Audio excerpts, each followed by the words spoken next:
সালমান শাহর প্রথম সিনেমার নাম কি ছিল বলেন তো? প্রথম সিনেমার নামটা ওই তোমাকে চাই না কি জানি ওইটা।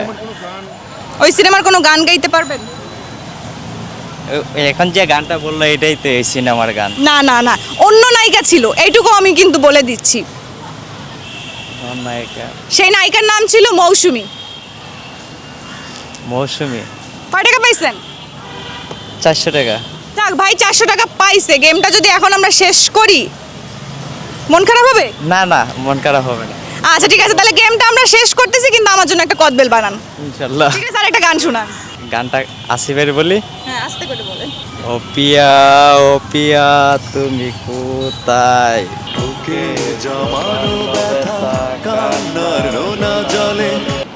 ওকে, ভাই কিন্তু আমার জন্য কদবেল বানাইছে। এবার দেখি ভাই কেমন কদবেল বানায়। না ভাই, কদবেলটা মজা। তা আমি এখন একটু কদবেল খাই। সবাইকে আল্লাহ হাফেজ।